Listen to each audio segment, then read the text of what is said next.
I was only a kid, bleeding inside. Too many times they shattered my pride. Every time a part of me died. So if I ever have a child, I promise you I'll give you love. I'll support you and try not to judge. Anytime that you hurt and hug me, then I'll know that it's deep and you're struggling. Baby, true hurt.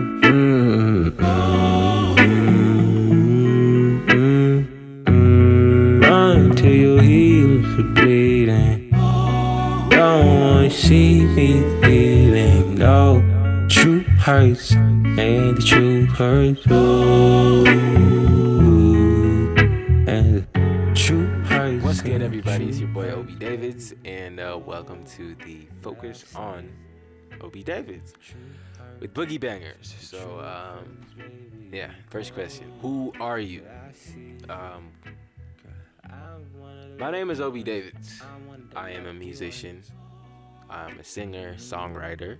I'm 20 years old, but don't go telling anybody that. You see, what I like to do is not tell people my real age.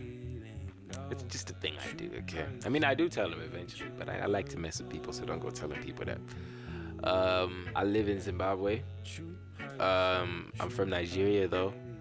My dad is from Nigeria. My mom is from Zim, but we grew up here in Zim, in Harare. Yeah. How would you describe the music that you typically create? Well, I wouldn't like to say like the music that I typically create, because that would insinuate there's sort of like something typical, like something you can expect from me. Maybe later on in my career, but for now, there's nothing consistent in terms of the sound I make. I'm making everything. Soft rock, Afrobeat, rap, R&B, you know, like, yeah, in terms of genres and like what you will actually hear. But like, what I want to do with my music is I want to inspire and spark emotions. So what you would normally expect to hear from me is something that will spark emotion in you. Right? I try to make vibes, right? And I pulled up the definition of vibe. It's like a person's emotional state or the atmosphere of a place as communicated to and felt by others. So I'm trying to make vibes so you can understand my emotional state when I make the song. Sometimes it may not be my emotional state. Sometimes it could be a foreign emotion that sparks in you that I may not necessarily feel, but that you feel. So like if I make a rap song, the emotion you feel, if I, like, for example, if I make a rap song that's like hype, something that's just really hype and stuff, the emotion that you feel is excitement, because you're like, oh my god, did you hear that? Did you hear what he just said? Oh, if I steal your be grateful you got taste. You know, like you feel that excitement of like, you know, I just listened to something. Or if I make a love song and it's like me singing on it, and it's like, I'm losing all my marbles. It's kind of like you know, you just like it. You just like the melody. So whatever it is, it's sparking an emotion in you. You know what I mean? Or if you listen to something like Truth Hurts, where I'm like literally explaining my life in music and my art, chasing my art. And if you relate to something in that, whatever emotion that I feel of like, I'm tired, I've been fighting. And if you relate to it, you feel the same emotion. Like I'm trying to spark emotion in you. I want you to feel a vibe, basically. Or if you listen to Chill Out, right? And that's like a really upbeat, like bouncy song. And it's talking about pretty much stuff that everybody goes through, you know what I mean? Like stuff that every single person can relate to. So it's like, I get that, I understand that, I relate to that, those kind of emotions. You get me? Yeah. What is your creative process like? So, like I said, I've been making music for a long time, and I've had a lot of time to experiment every single thing. I can hear the beat, I can make the beat. I'm not perfect at making beats, but I will start off a beat and send it off to my producers. They finish it off, send it back, and we have a hit. That's what happened with Bum. You know that I didn't do the drums on it or anything like the sample and stuff, but I did start that beat. Then GTP finished it. So I could start off a beat. I could hear a beat, I could hear a sound, I could play something on the piano. The creative process for me is very wide, but like the more I make music, the more I know what works for me and what sort of I should, you know, lean towards. Cause like looking at it, like, for example, I have a melody in my head. What am I gonna do with that? I don't know what I'm gonna do with that. I record it, then I look through beats, something. I find something and we have a hit. Or someone send me a beat. Like, the creative process is anything, really. I have a list of concepts and ideas that I write down. Like, oh, this would be perfect on a hook. And then I get a beat and I sing, but it doesn't work. Like, the concept just doesn't work on the beat. So the creative process is everything and anything. If you have any tips, put them down in the comments, because I'm open. Like, generally, I believe I'm not a singer. And who's born a rapper, really? These are things you learn. I think in general, I'm just a writer. My talent isn't really singing. My talent is writing, being a creative. So anything that can help me write songs, anything that can open my perspective, you know, like, that's why I feel like I can make Afrobeat and rap and soft rock and rock. I haven't tried it, but I will, and jazz and stuff like that, and gospel, because I'm a writer, right? So yeah, creative process is anything. The come up. Well, that question, I've been asking myself that question for the past 2 years, honestly. I've been making music for a long time. I started making music when I was 13 years old. I picked up a guitar. It's actually, okay, it's not in here, it's somewhere there, but I have 2 of my guitars over there. Later on, I started playing the keyboard. Started playing in church. Started playing the drums. I played a lot in church. Started meddling with production and making beats. But since I sing, it then moved from making beats more into vocal production, producing, mixing and mastering my own things and recording myself. Every song you've heard except for Bum was recorded, mixed and mastered by me. Well, and Chidown and Marbles. They were mixed and mastered by someone else, but I recorded myself. Every single song you've heard, I recorded myself in this room right here. So yeah, I was 13, started learning how to play guitar at 13. 15, started learning how to play the keyboard, piano. 16, drums. 16, started recording myself when I actually released my first singles on SoundCloud. I only really started taking this seriously 2019 when I released Finding Me. And from there, the rest is history. I mean, yeah. So in terms of the come up, right? I don't know what the come up is. You know, I don't know if I have a fan base. I know I have people that like my music and that are looking for me, but we're still not at a place where we can say I'm up. You know, funny enough, I have a song called I'm Up. You guys have never heard it. No, I have a lot of unreleased music. So right now, like, in terms of the come up, we're still coming up, and we're coming up in a market and an industry that is still growing. I believe if the Zim market was a bit bigger and more accepting towards hip-hop acts and stuff, we would be in a different place. But that's not me complaining or anything. That's just what it is, and that's just what it is and what we have to deal with. Not that it's a bad thing. I think it's a beautiful thing because we get to grow with it. Hip-hop fans in Zim are starting to grow. More people are paying attention to rappers, and I love it. I love it. So I'm here for all of it. The come up is this is the come up. You know, Boogie Bangers. Yeah. This is the come up. To all my Obi Davids fans watching this, you're part of the come up. You're part of the process. Everything. So it's all love. What's next for me is what's in God's hands, man. Like, I can't tell you that I have a solid plan. I want to release music in the very near future. That's what I want to do. That I want to do music videos in the very near future. I want to do that. But what's next for me? That's in God's hands, man. Like, my career and my music journey has been nothing short of a miracle. I would have never thought I would be here. Like, you see me here, you think this was me just, I don't know, bro. This is all God's doing. All glory to God, man. I don't know what I'm doing. I was gonna give up music beginning of this year. I was gonna give up music, but I didn't, because I guess God has a plan for me, and God opened doors. And I believe that if I was not supposed to be sitting here doing this interview about my career, God would have let me quit beginning of this year. He wouldn't have opened all those doors that he did.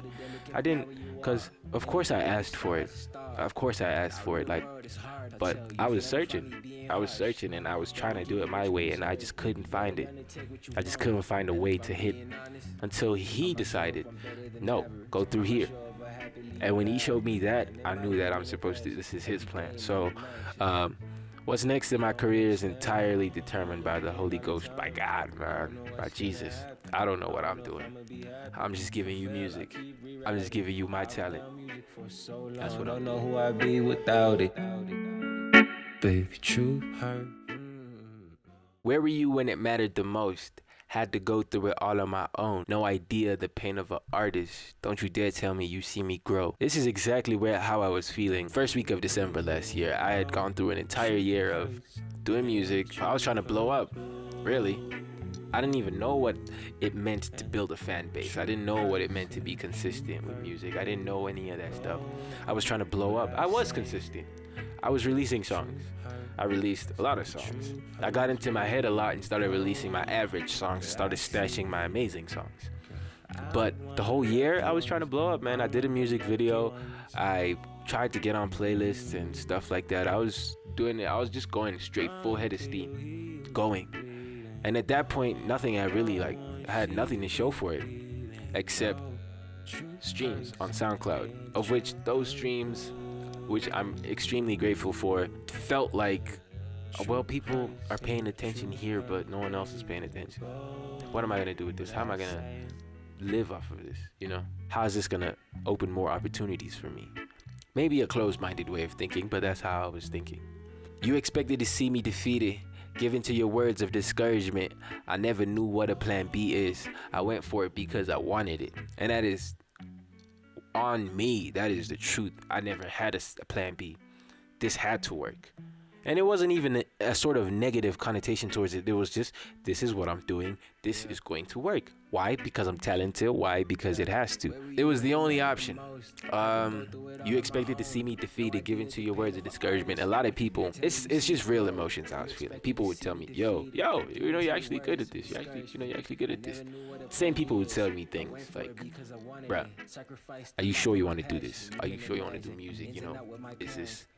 You know, those people could include like family members, maybe even like brothers, sisters, cousins. That could be people it could be people like that. You expected to see me defeated, given to your words of discouragement. Sometimes you don't realize when you discourage people.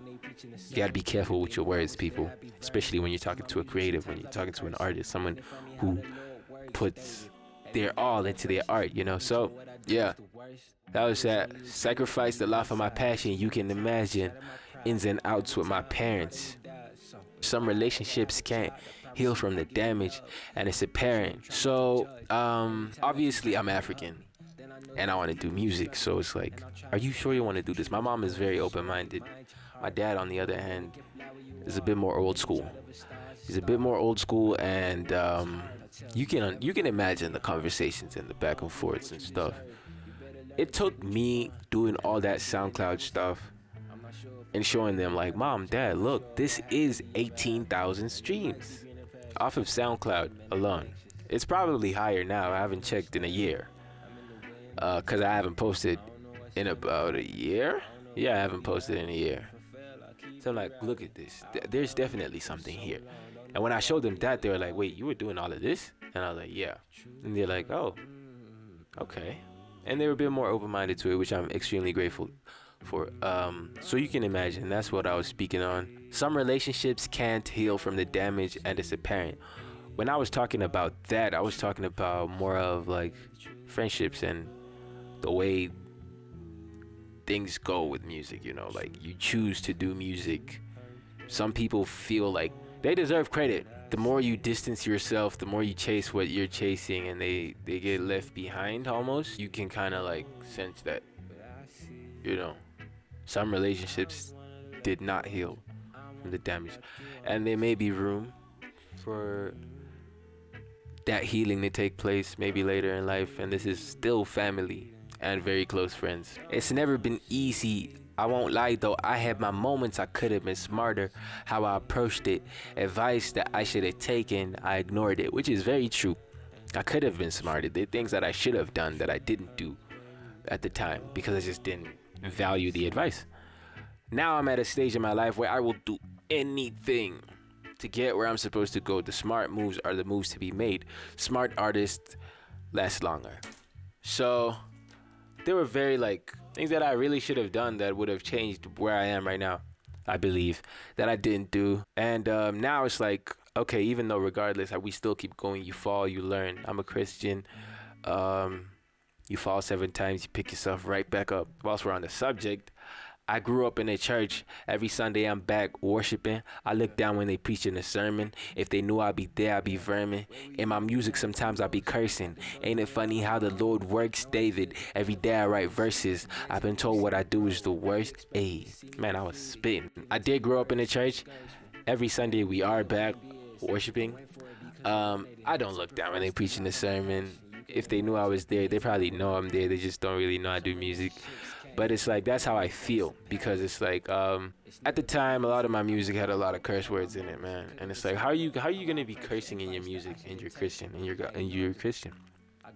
And I'm not one of those, oh, I'm only Christian because my parents are Christian. I genuinely am Christian, I believe.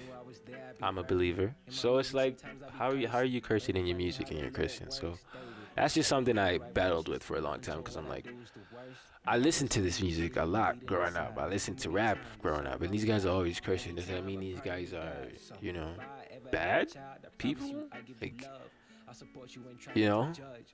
does God want me to curse in my music? I can't curse in my music. Because it doesn't really matter what other people think. What matters is what God thinks, right? So it's like, am I really like, it's something that I battled with. And so 2020, I decided, you know what? We'll find other ways around it. And that's what we're doing. I was only a kid bleeding inside. Too many times they shattered my pride.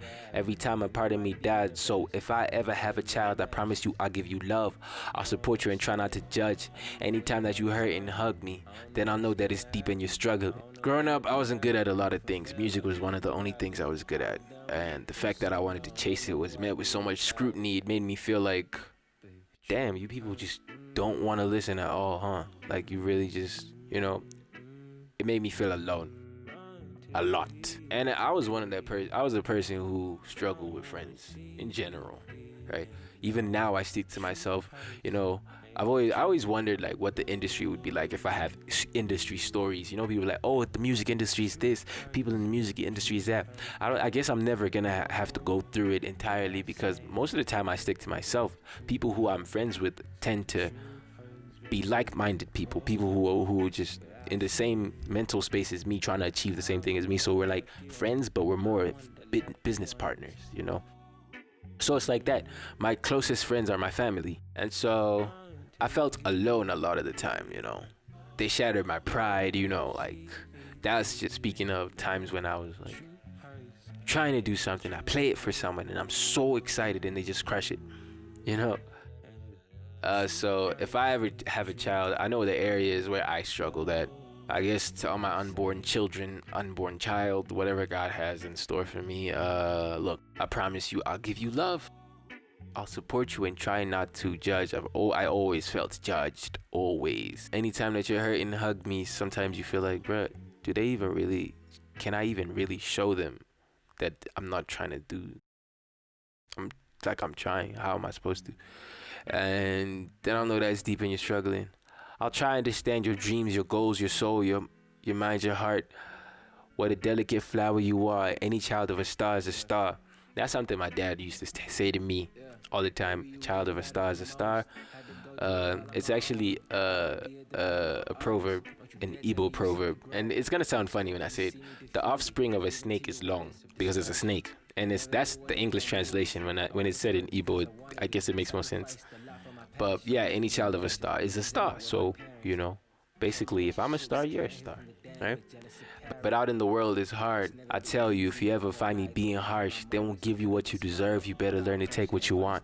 And that's word to what I learned 2019. That's pretty much the moral of that year. That year is a story, and that's what I learned at the end of the year. That year, that like, the world is hard. They don't give you what you deserve. You better learn to take what you want. If I'm being honest, I'm not sure if I'm better than average. I'm not sure if I happily ever after, and it might be greener pastures. When I said that, that was just how I felt. Like, what if I just dropped the mic? Like, what if I stopped recording? What if I just started making music? What if I just did what they wanted me to do? Wouldn't life be easier? Life would be easier, right? Like a straightforward path where everything is just easy and explained, and not easy as such, but like everything is just, I was always in the wind. Actually, I said that here. Every day, man, I'm anxious. I don't understand. I'm in the wind all the time. I don't know what's gonna happen. Like, I genuinely didn't know. I told you I was about to quit music, but like, then life happened. Life happened after Truth Hurts too. So yeah, I don't know if I'm gonna be happy. If I fail, I keep rerouting. I've done music for so long, don't know who I'd be without it. That's just weird. Like, since I was 13, bruh, people have known me to be a rapper. I was known to be a rapper before I was even a rapper. Like when I was 12 years old, I was in high school. People used to be like, dude, you rap, right? And I'm like, dude, what are you talking about? Like, what are you talking about? So at that point, I started singing. Don't know what that be, and the truth hurts, baby, and that goes without saying. And that is me, everybody. This is me as an artist. Truth Hurts pretty much sums up my entire career. Not my entire career, like probably the first half of my career. We're in the second half right now. And yeah, that is me, ladies and gentlemen. Thank you for having me on this platform. To all my fans, thank you for watching this. To anybody, even if you're not my fan, just thank you for sitting through the interview this long. And look forward to the EP that I'll be putting out very soon. If the EP is out by the time you're watching it, go listen to it. If I have more out by the time you're watching it, go listen to everything. If you don't want to listen to it, it's cool. This is not the last you'll hear of me. My baby, you gon' get some fun tonight. I can't blame myself for